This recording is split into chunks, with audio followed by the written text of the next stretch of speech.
Hello and welcome to the oddschecker betting show. This is the day 2 of the Punchestown Festival preview, the Wednesday racing. I'm your host, George Elek, and today I'm joined by the same 2 expert guests, the same 2 tipsters as we had on Tuesday's preview, oddschecker's very own Andy Holding and racing journalist and broadcaster Johnny Ward as well. I asked you both how you were doing in the first episode, so we won't go too far into that, but we're recording this at about 3 o'clock on Monday afternoon. We recorded the Tuesday preview at about 11 o'clock, and since then, Johnny, you bought some incredibly expensive tomatoes. I went out for lunch. There's a fancy new shop next door. It's in the middle of a housing estate, effectively. And so the tomatoes look, they're not normal tomatoes. They're a little bit exotic, but literally 2 tomatoes. And I got them weighed, so I didn't know what they cost. €5.25. Sorry, what? And I didn't know what to do. I can't bail now, so I just paid the €5.25, and I've been giving out about it ever since. I need a winner. What have you done with the tomato? Have you eaten them? I shared one with the missus, and we put it on some bread with olive oil and nice. A little bit of parsley and salt and pepper. It was quite nice. It was not worth €5.25. But like the cost of living crisis, I've just realised, lads, I just spend so much money without even realising it. Yeah. Yeah, I mean, I couldn't agree more. Although I do like tomato on toast, and also once you've added, the amount it costs now to buy a bunch of parsley, the amount it costs to get some extra virgin olive oil, that's a £10 lunch you've had there. It literally is. €10 lunch. I don't know, I'm just it's really put me on a downer for the day. Okay, well, maybe me and you should talk about doing a sustainable food podcast in the future, where we can talk about lunches under exactly. Food is the next one to add to it. For those who've skipped through that conversation, good on you. We're going to get into the racing now. As I said, we're recording this on Monday afternoon. So unlike, with the Cheltenham Festival or with Aintree, they're much more sensible over in Ireland. They're not pricing up races aggressively early. So we have got prices at the moment for the Novice Hurdle, the Punchestown Gold Cup, and also the Champion Bumper. So we're going to go through those 3 first. We haven't got prices. We've got final decks in for the other races on the day, so we'll kind of cast a glance at those without really being able to cover them in full detail. So this show will be a little bit shorter than usual, but hopefully still full jam-packed with insight and hopefully a couple of winners as well. Do download the oddschecker app before you watch or listen to this, so you can see the best prices, bookie offers, free bets, place terms, and plenty of other bits on the app as well, including Andy's tips straight to the app every morning before racing at around 9 a.m. So please do that now, and do, as I say, if you haven't watched or listened to Tuesday's preview yet and the racing hasn't happened, then make sure you go back and check that out before watching this as well. So as I say, we're going to kick off with the Irish Mirror Novice Hurdle. And the nice guy is the 9-4 favourite ahead of Minella Cocooner at 7-2. Minella Crooner is 8-1. Journey with me 8-1. Bron 9-1. Hollow Games 10-1. Bardenstown Lad 12-1. 22-1. Bar those. And Andy, I'll come to you first, because Bardenstown Lad, I think, was one of your selections each way in the Albert Bartlett. Ran into a place. Looked to me like a horse that needs about 4.5 miles, but a double figure price again here. Yeah, he's that kind of horse. I think we'll see the best of him when he's chasing Bardenstown Lad, particularly when they up him to sort of 3.5 miles further down the line. I mean, he's at least trained by a guy who's in red hot form at the moment, John McConnell, particularly when he brings horses over this side of the Irish Sea. And I thought he ran respectably in the Albert Bartlett, keeping on well to be a never near a third. He couldn't lay glove on the 2 Mullins horses who fought out the finish. Bit of a shock winner, wasn't it? The nice guy. Only won a maiden the time before. His numbers weren't that great. But he, in keeping with a lot of recent Albert Bartlett winners, he came from left field a little bit. I mean, Minella Indo won it at 50-1, having won a small race the time before. So perhaps that's the route to go down, isn't it? In future. I certainly think the best horse in the race may have finished second that day, and that's not taking anything away from the nice guy. We discussed Minella Cocooner at length, didn't we, in the aftermath of Cheltenham as being a horse to follow, when he goes over fences in the near future. And they're going to have a roll of the dice again to see if they can get the better of the nice guy this time. It's an interesting little matchup between the two. I don't think there's a great deal between them. The prices are one's 2-1, one's 3-1. You could argue that Minella Crooner is smidgen of value based on his run behind Minella Cocooner in the Ladbrokes Dublin Racing Festival. And he's 2 for 2 Punchestown as well, I noticed. And he's obviously fresh. Do you go down the old fresh angle, or do you go with the up-to-date form, as it were? As we saw at Aintree, it could go one way or the other. I do like Minella Cocooner. I think he's quite a nice horse, and the Elliott team are running well. But my pick in this race is Bron. He's obviously got a bit to find. You know, he's a good sort of 12, 15 pound behind the top end of the market. But I did like his attitude the other day when he won at Fairy House. Even more so when he had to pick himself off the floor when the horse fell in front of him. I think it was Arctic Warrior, maybe. Was it Johnny? Was it Arctic Warrior who fell at the third last at Fairy House last time? I'm just trying to think. Actually, it was on Bron on the day. It was, yeah. And he did incredibly well considering the ground he lost at it. He did, that's right. He got like completely broadsided. Looked as though he'd lost all chance, but he stayed on very eye-catchingly, and the numbers for that race were very good for the grade. I know it was a grade 2, but it rode like a better race than that. And I think stepping up to 3 miles are really playing to his strengths, because he looks an out-and-out stay as far as I could see. There's also one at a bigger price as well, Meet and Greet. He was pitched into grade 2 company last time. Unfortunately, they bumped into Flame Bearer, who went on to win next time out in grade 2 company. He's a very good horse, Flame Bearer. Missed the Fairy House Festival the other day. Perhaps the ground went against him, but he looks like a horse who's crying out for a trip for me, Meet and Greet. Every time I see him, I think he wants further. He's 50 to 1. So I'm probably going to miss the front end of the market here, even though I've rambled on and made cases out for them of sorts. We finally wound up to where I want to be. But yeah, I think Bron each way at 9 to 1's a decent approach to this race. And I'm definitely going to be back in Meet and Greet at 50s. He's just too good of a horse to be a 50 to 1 shot.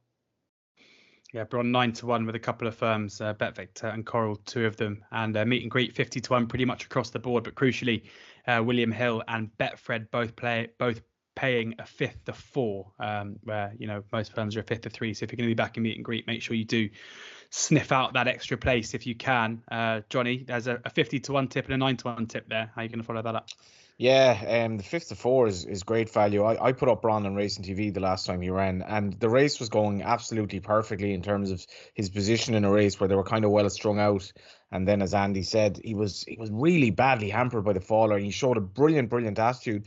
You do have to go back to his performance at Leopardstown and just wonder, will he reverse the form with Minella Crooner? I think Minella Crooner is outstanding value here at 8 to 1. He was 100 to 30 the last day in a grade 1 that really isn't much better than this one. We obviously have the nice guy coming in. Other than that, they're more or less all here. Minella Cocooner beat him on the day. Minella Cocooner jumps unbelievably well that day in Leopardstown. It was a muddling race, and at the second last, Minella Crooner was just untidy at it. He was sluggish at it. And for him to end up finishing second, beating the Hollow Games, who ran well at Cheltenham, was actually a fair bit of an achievement, because he's probably a bit of a staying type and he had to make up a lot of ground. He stayed on really well.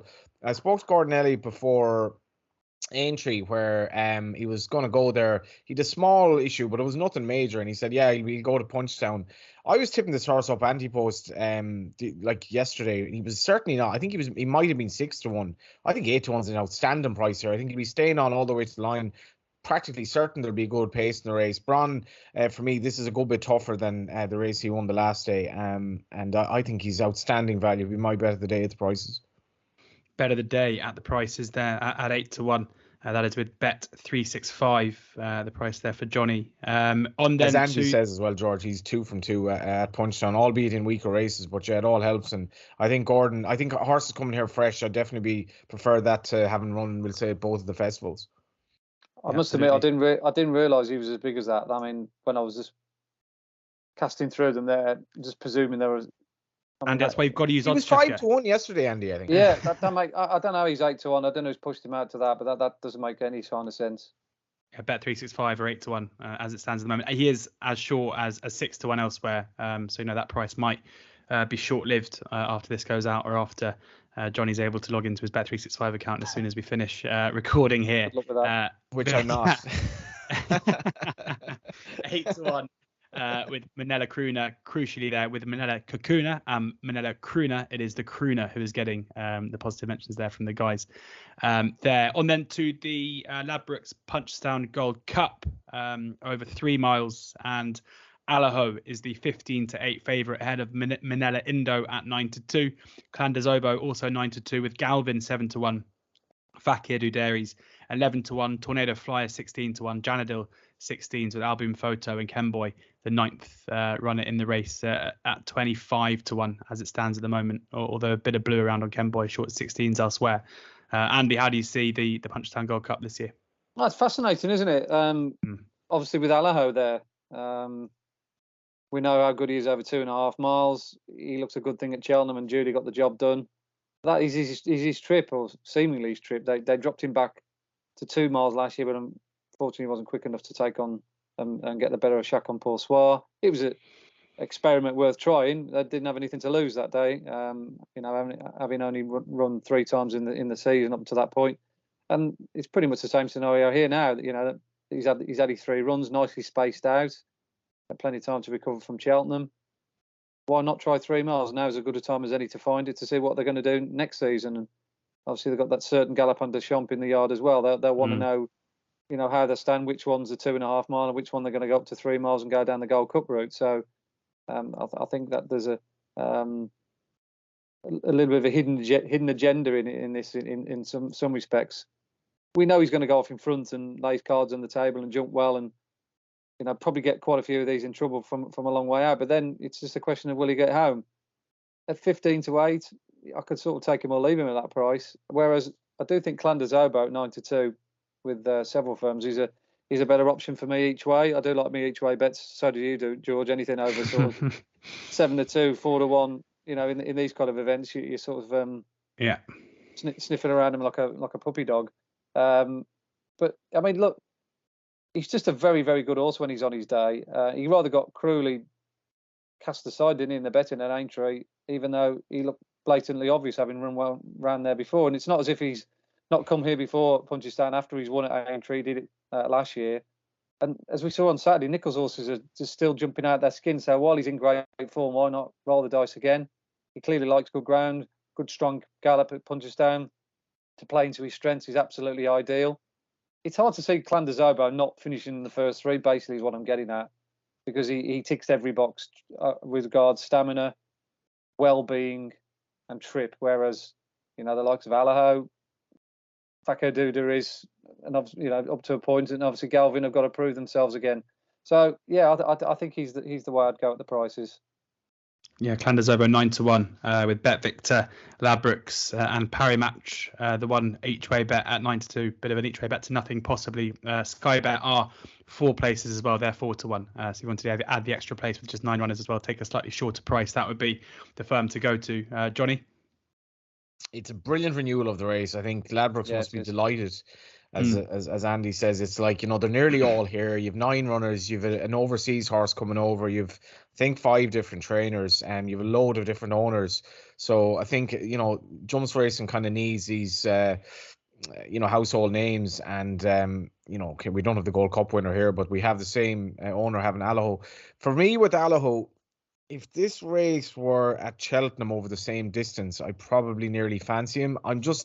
I'm not sure he really likes Punchestown. He's at least twice in the past, including earlier this season, he's been leaning to his left at fences around here and hasn't gotten into the rhythm that he gets into. Like at Cheltenham, he essentially looks the winner all the way, and admittedly he was a sharp price this year. He really likes Cheltenham. You add in the 3 miles, maybe the potential he's taken on up front. I think he's too short, because I could definitely see him trading bigger and running fairly early if he edges left at his fences. So it's almost that and the stamina rather than just the stamina itself. Minella Indo is a tongue tie on for the first tie, which is quite interesting. We mentioned Henry de Brahman is doing the same with Bob Ollinger as well, and Kemboy has cheapies on for the first time. So there's a lot of aspects to the race. I'm going to put forward Galvin without an awful lot of confidence. Gordon Elliott reckoned that it was just too muddling a race from a Cheltenham, that he actually did travel well for much of it. Then he was kind of badly outpaced.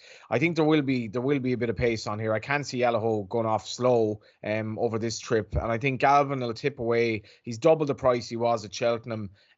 He should have a strong pace to sit off, but really you can make a case for so many of these. I mean, Minella Indo, to me, he nearly looked the winner at the second last of the Gold Cup. He seems to be right back to his best. Clan Des Obeaux won the race last year. Albin Photo was 6-4 in the race last year. He's 20s now, so you can make a case for him. He was well back to the Gold Cup. He's probably seems to be maybe a bit done at the game at this stage. Kemboy, I backed in this race last year, ran a shocker. He's obviously a big price as well. Yeah, Tornado Flyer was the King George winner, so you can make a case for a lot of them. Very tentative Galvin each way. I think he'll run well. Wouldn't surprise me at the same time if he finished fourth. Galvin 7-1, with firms paying 3 places. Those are Coral and Bet Victor. 6-1 with the only firm paying 4 places. Johnny, like looking back when we spoke about Cheltenham back after the festival, especially with Gordon's runners with just the 2 winners at the festival. When you're looking to back, especially as you say, a horse that was near enough favourite or traded favourite at one point for the Cheltenham Gold Cup and didn't run a race in a week where all of his runners were running under par. Are you happy enough to almost draw a line through those couple of weeks for the Elliott Yard? You see, he had a run going into the start of Aintree, and I'm picking figures out of the top of my head here, but he'd something like 1 winner out of 70 or something like that, or it was really bad. And then you had you'd horses falling, you had Ginto, you had horses coming second. Obviously, Pied Piper would be a good example of his form at that time. Everything seemed to be going wrong, but at the same time, I think Ginto probably would have won. Commander of Fleet is a big price winner. You'd a couple of other horses finish second. I think he'd 8 horses in the Irish Grand National who didn't complete. And like with the circuit to go, I think he'd only 2 horses left. One of them finished second. I think if you go through his horses, they're actually in reasonable form. For me, Galvin, he just didn't have the pace at Cheltenham. He didn't have the pace to go with a speedy horse in the winner. And I wouldn't be that worried about stable form. I think he'd 4 winners at Perth the other day. It wouldn't worry me that much. And speaking to him, it doesn't seem to be a concern at all. I think he's just had a bit of bad luck, really, particularly with Ginto. An awful lot of seconds. I think he might have had 7 seconds at Cheltenham. So it wouldn't overly worry me, to be honest. Okay, well, good stuff. Yeah, Galvin 7-1, and no too much cause for concern. On then to the third race, we're going to be previewing the 6:30, the Champion Bumper, and it's a familiar top 2, as is often the case for this one, with Facile Vega 4-6 here ahead of American Mike at 130, the 1-2 from the Cheltenham Champion Bumper. Redemption Day 10-1, Seabank Bistro 11-1, 20-1 Bar. Johnny, you almost recoiled there when I read out the prices, and I remember the 3 of us sat exactly where we're sitting now over Skype discussing the Cheltenham Champion Bumper, and you made a case for American Mike being the value play at the time, and the market went in your favour with the 2 of them going off much closer in price than what they were when we discussed it. Although Facile Vega was incredibly impressive on the day. Are you going to be making a case here for American Mike at 130, or is Facile Vega one of those to stick in your multis? The only way he's beaten is if the ground is too fast for Facile Vega. I mean, his superiority over American Mike, I did put him forward at the prices. His superiority over American Mike was, I mean, if you watch horse racing, this is as blatant as it gets. He just travelled all over him. He quickened past him. He was holding him all the way to the line, beat him by 3.5 lengths or whatever it was. He just beats him again unless the ground is a concern. Now, it just might be the only worry, and I'm kind of speculating here, but I seem to recall Willie Mullins was a little bit worried about how bottomless the ground was at Cheltenham before the race. So other than that, to me, he does have a bit of a knee action. I think he likes an ease in the ground, but other than that, this horse is an absolute superstar, and surely they're not going to risk him on the ground unless they're happy he'll handle it, in which case he wins. If he runs and handles the ground, Andy. I know you're incredibly fond of Facile Vega based on the figures that you got even before Cheltenham. Can you see any holes in this 4-6? I'd like to come on and say something original about these bumper horses and Facile Vega himself. I think I've extolled his virtues all the way through from the start of his career, ever since he won at Leopardstown and clocked that fantastic time. And I thought he did really well to win at Cheltenham, because I don't think it really went the way that Paddy Mullins was anticipating. He kind of got messed around early on, shuffled back. He had to stay patient and bide his time. And then he ended up challenging on the wrong part of the track, whereas if he wants to run back again, American Mike went all the way around on the best ground on the outside. He swung wide into the straight. He got the advantage of the stand rail, and yet Facile Vega just went by him pretty readily, to be honest. You could also make a case out to say that Facile Vega didn't really want that ground either. There was plenty of concern beforehand that the heavy ground might not necessarily suit him. So if you're saying, well, it's different ground and it might be a good deal, obviously quicker than Cheltenham, I actually think it probably help him, because if you look at his stride, this fella wants to be going across good ground or good to yielding ground. You look at him when he won first time out. The thing to take out of that performance was the way he got across the ground and the way he really did stride out and point his toe. So if anything, his chances of his pace being blunted were going to be in the champion bumper, and he's still come out best. So if you look at it, you think, well, he's beaten all this field before when the conditions weren't really right for him and everything went wrong for him. 4 to 6, you'll be looking to stick him in some multiples with the horses we've been mentioning for the last 2 days. Your Sir Garhards, and what was the other one? Energumenes of this world. And we just know that Willie Mullins' horses take their races incredibly well, so you haven't really got that to worry about. He has 10, 15 winners at this meeting minimum, doesn't he, every year? And we think, why are we just backing all the Mullins horses? Well, here we go. you've got the blatantly obvious staring at you. What's not to like? What's not to like? There we have it. I mean, I do feel like sitting on this Punchestown podcast and tipping up the Cigar Hard Energumene Facile Vega treble is a bit dirty, but when it goes in, Andy, at least it's going to be a popular go over the course of the first couple of days, and as you say, very hard to pick holes in the chances of Facile Vega, and it should be an incredibly exciting journey to follow over the coming couple of seasons if he justifies this price on Wednesday. As I say, those are the only three races where we have prices as it stands. But instead of ignoring the rest of the stuff, we'll just cast a glance at a couple of the other races, starting with the 445, the Louis Fitzgerald Hotel Hurdle, and Champagne Gold, Classic Getaway, Cross Hill, Fidu Dairy, Ganapati, Gibraltar, Indiana Jones, Largy Debut, and Merlin Giant make up the 9-runner field here, Andy. As I say, it's hard to kind of properly do this justice. This is a betting show, and it's hard to kind of tip up horses without prices. But at this stage, any kind of horses, and can you give any kind of guide prices as those that you fancy? What kind of price you'd be hoping they'd open up at, and where there'd be bets? Yeah, the 445 is an interesting race. I think it's quite a difficult one to sort of nail your colours to the mast with a huge degree of confidence. We've got horses coming in from various different angles here. Horses haven't run for a little while. Some have been running in handicaps, such as Field de Duris, of course, around second to Langadan. Horses have been running in graded races. Horses have been even running over fences, such as Cross Hill. He hasn't quite made the grade yet so far over fences. But I think the most interesting runner out of this mob is Gibraltar, who he won a Roscommon back in last year, and he hadn't been seen since bumping into Advanced Virgo, the rejuvenated Advanced Virgo back in Cork after a 289-day layoff. But that was an incredibly good effort. I mean, he pulled like a Mustang that day. He was just way too keen. Freshness more than anything else. But amazingly, he found loads for pressure as well at the back end. I could not believe this horse didn't drop through the back of the TV. And he only got beaten a length and a bit. So I marked him up seriously as a horse on good ground in the sort of springtime that I think Connections do really well with. I don't know where he stands on the pecking order. Your guess is as good as mine with the jockey arrangements. Obviously, Townend's on Galapathy and Danny Mullins on Classic Getaway. I do think Gibraltar will probably be capable of maybe just bringing a surprise. He certainly looked like the dangerous floater in this race for me. Do you reckon it'll be given the jockey bookings, as you say, you're looking at a double figure price, or? I would have hoped so. Yeah, you're looking at probably 8-10 to 1 or upwards. Okay, yeah, and 9 runners as well, so should get the 3 places if nothing changes. Johnny, any view here? I don't have a strong view. Gibraltar looked more professional for Roscommon, which is a bit odd because you'd have to be seriously concerned about the trip and the way that he ran at Cork. Even though he was off a break at the same time, he was fine at Roscommon.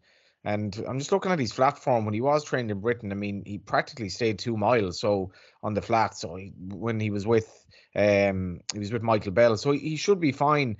I'm really taken by Merlin Giant's entry in this race. I'm not saying I'm tipping him, but I mean, this horse has, as far as I can tell, he hasn't even run over hurdles yet. Emma Mullins has put him straight into a race like this. He's been a decent horse in the flat. He won his Ballymore bumper last year. And if ever you have a trainer to think outside the box, why are you starting him off in a race like this over hurdles? It's just fascinating. I'm not really sure what the thought process is.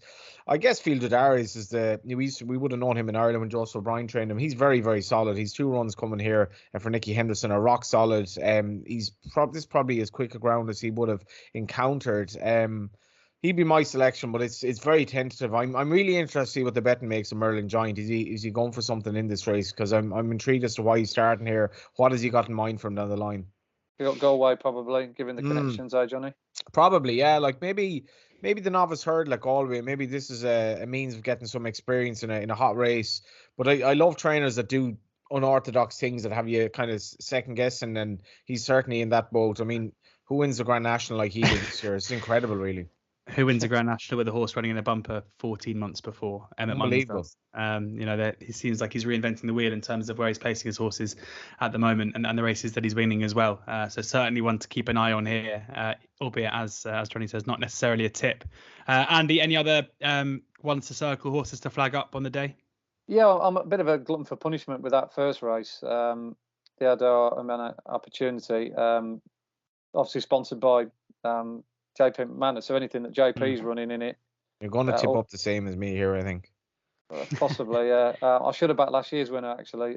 Cousin Vinny? Was it something like that? It was one of the ones that was topping my figures, and I didn't end up backing it. But anyway, the one I quite like here is Henry de Bromhead's horse, Life in the Park. I'm pretty sure that Henry had the runner-up in this race last year. With a similar profile, quite lightly raced, and like I say, only found 1 too good. But he was really good the other day at Tremor, both visually and on the numbers. He absolutely flew around Tremor, never came with the bridle, won by 17 wickets, and that was off the back of a break. And I just think the better ground suited him. They ran him at Leopardstown. He was well fancied in that race that was won by How You Bud, and that race has worked out quite well. It was quite a good time figure actually for that race. But he just didn't handle the ground for me that day. They've obviously missed most of the winter due to possibly not wanting to run him on soft ground. But I did notice that he ran really well back in a maiden hurdle at Punchestown behind Freedom to Dream.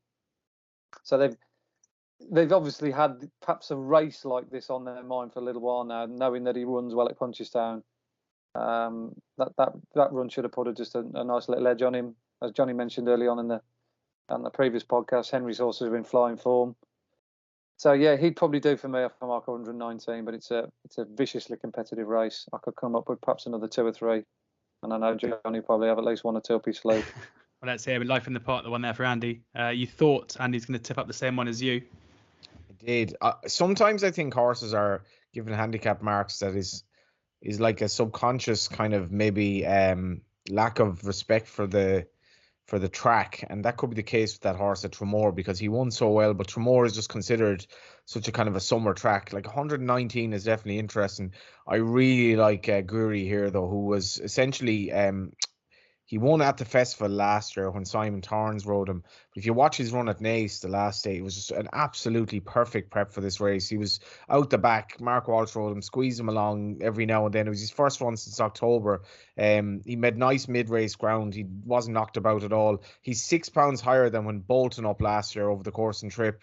And Charlie O'Dwyer, who was really, really struggling on the flat. I mean, his strike rate on the flat was bad, and I'm just looking at him here, last 5 seasons on the flat, 3 winners from 157, whereas over jumps, he had a big winner at Fairyhouse, a big price. He's already winning 7 winners from 52 rides, and they would have been reasonable prices, a lot of them. And his dad, Connor, was admitting that he just wasn't working out from on the flat. He might have been a bit tall, but he's an interesting book. And I'd actually say JP would love for Charlie O'Dwyer to ride a winner in his colours, considering his relationship with Conor O'Dwyer and so on. But he seems a perfectly competent jump jockey. This horse will love the ground. And as I say, he was really, really good. I was a bit worried this time last year about him getting the trip. Wasn't an issue at all. And his Naas run will set him up perfectly for this. Jessica Harrington, she's had an awful lot of near misses on the flat with her horses, but generally her horses are in good nick. She's been in good form with her jumpers. Everything points to this horse having a great chance, I think. Jessie's Guri horses always seem to come alive at this meeting as well. Mm. She's got a fantastic record with a hell of a lot of her horses that have had relatively quiet winters, and all of a sudden, she bangs in 2 or 3 winners here from nowhere. Guri there for Jessie Harrington and JP McManus, who, as Andy says, sponsors the opener on Wednesday at Punchestown. So worth, a worthy connection normally, but could be an interesting way to look at that opener there. Any more on the card, guys, on Wednesday?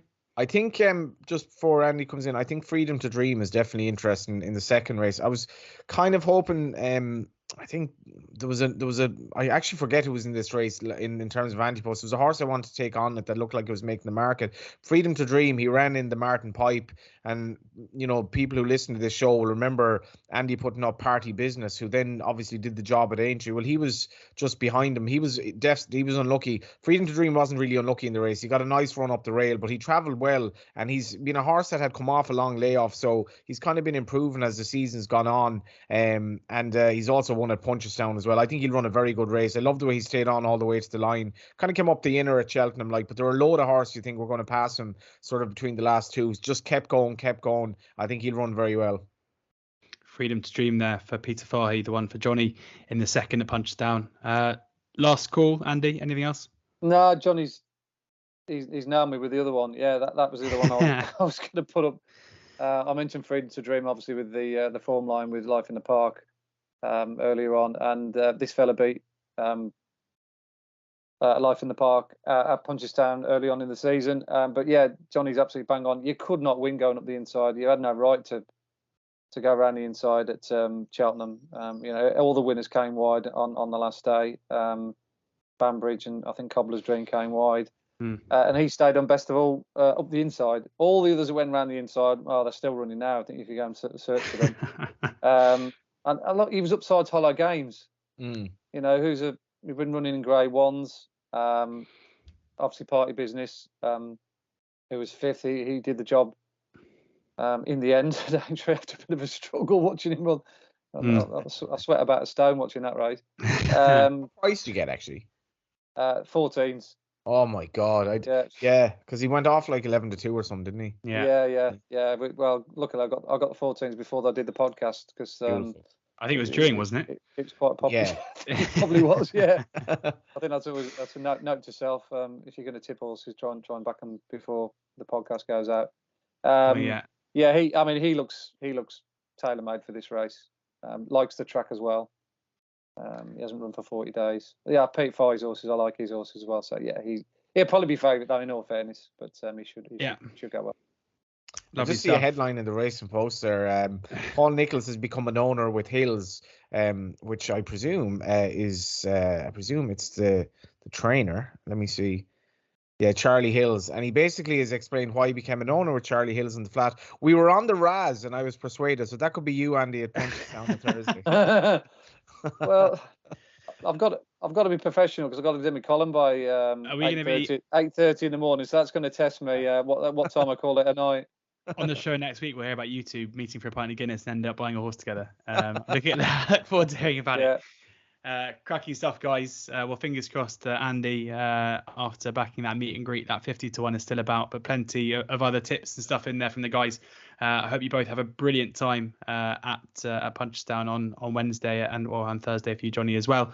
We will be doing previews for the rest of the week's racing, recording on Wednesday, so do keep your eyes out for that. And Andy will be joining me from his hotel room on Friday, and we're going to go through, just the two of us, go through the Guineas card as well. So plenty more to come on the Oddschecker YouTube channel. So do subscribe there now, or to subscribe to the podcast on any podcast platform as well. Please do download the Oddschecker app for the best prices, free bets, bookie offers, place terms, and Andy's tips, amongst others, straight to the app every morning of racing.